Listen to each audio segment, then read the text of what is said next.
자, 인문논술 준비하시는 수험생 여러분 반갑습니다. 일산청솔에서 인문논술 가르치고 있는 윤여준이라고 합니다.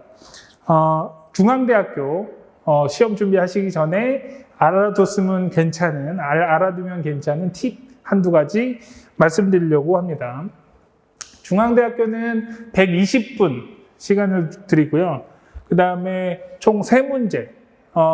경영정제 같은 경우에는 3번이 수리 문제고요. 인문 같은 경우에는 요 3문제가 주어집니다. 글자 수는 대충 각각 한 500자, 이건 한 400 몇 자, 뭐 450자, 이 정도로 구성되어 있다고 보시면 돼요. 자, 보통 학교는 100분 주거든요, 시험 시간을. 그런데 중앙대학교는 120분을 줘요. 그렇다고 글자 수가 많은 것도 아니죠.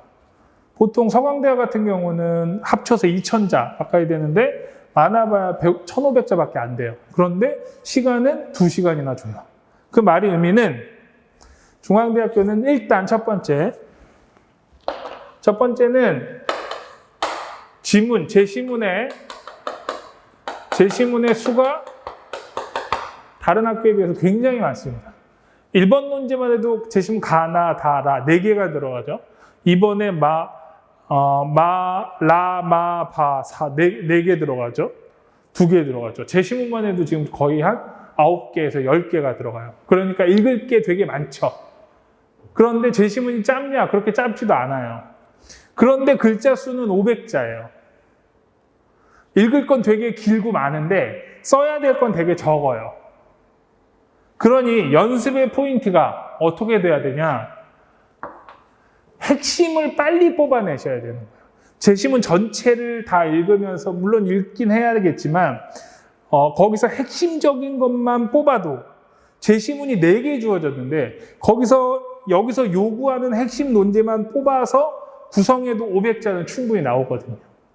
그러니까 다른 예를 들면 서강대학교나 이런 학교들의 독해법하고는 좀 달라야 되는 거예요. 그래서 중앙대를 연습하시는 분들은 중앙대에 맞추어서 독해 훈련을 따로 하셔야 됩니다. 되게 중요한데 빨리 재빠르게 정보를 받아들이고 자기 표현으로 제시문 수가 많으니까 당연히 독해를 잘해야 되는데 이것을 굉장히 간결하게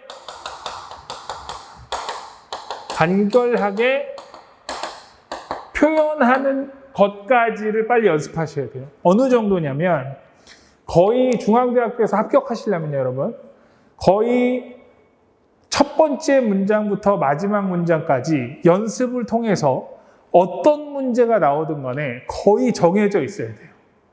거의 규격화되어 있어야 돼요. 그만큼 연습을 하고 시험장 가서는 약속된 플레이를 할 수 있어야 돼요. 왜냐하면 중앙대는 거의 바뀌지 않아요. 거의 바뀌지 않습니다. 비슷하게 나기 때문에 그 많은 제시문들을 요약하고 500자에 딱 맞춰서 넣는 그런 쓰기 연습이 중요한 거예요. 그걸 연습을 많이 할수록 엄청나게 유리합니다. 문제는 풀다 보면 난이도가 그렇게 높다고 생각이 들진 않거든요. 중대는. 그런데 그 잘 쓰는 연습을 압축적으로 간결하게 쓰는 연습을 연습하지 않으면 중앙대 연습을 할 게 없습니다. 그게 중앙대 연습의 핵심이다. 그게 첫 번째고요.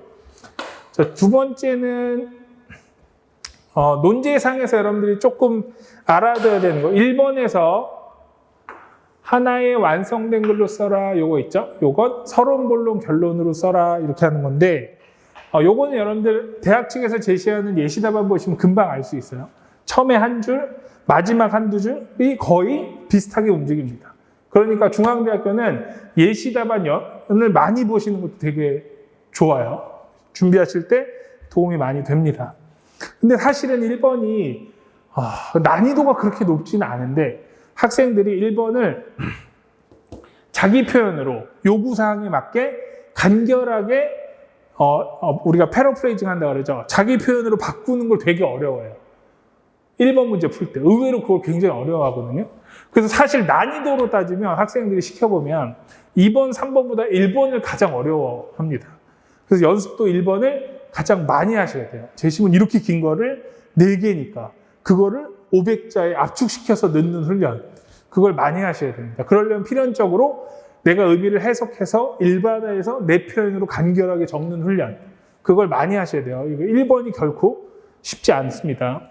2번은 특징이 뭐냐면, 2번의 특징은 도구제시문이요. 도구제시문이 2개 나오는 경우가 되게 많습니다.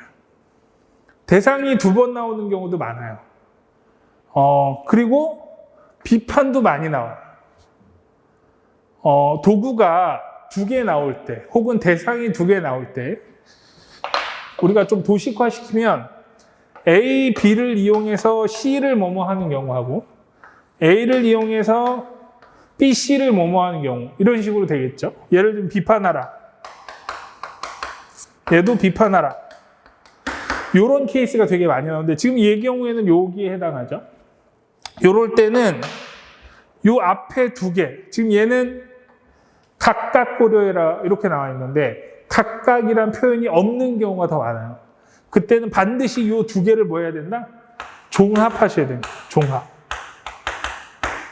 종합하셔야 되는데, 요게 2번에서 여러분들 포인트예요. 이렇게 2개가 묶여 나왔을 때 종합해야 한다. 각각이라는 말이 없을 경우에요. 두 번째는 대상이 2개일 때인데, A를 가지고 B, C를 비판하라 이렇게 나올 경우에, 이거는 거의 10중 8구 공통 전제 비판이란 게 있어요. 중앙대에서 아주 좋아하는 문제 유형이에요. 그래서 이렇게 나올 때는 도구제시문 종합, 대상이 2개 나올 때는 공통 전제 비판일 가능성이 매우 높습니다. 근데 학생들이 공통 전제 비판을 되게 어려워합니다. 그래서 이번에서 연습하신 건 다른 게 없고요. 요거 종합하는 훈련, 그 다음에 공통전제 비판의 논리 구조를 이해하는 것, 요게 2번에서 여러분들이 하셔야 되는 거고, 3번은 그냥 일반 유형, 그래서 변별은 별로 없습니다. 그래서 연습하실 때 1번, 2번 위주로 연습하시는데, 1번은 아까 간결하게 일반화시켜서 서술하는 능력, 2번은 공통전제 비판, 그 다음에 도구제시문으로 나왔을 때 종합하는 능력, 요거를 연습하시면 될 것 같습니다. 자, 중앙대 정리 여기까지 하겠습니다. 감사합니다.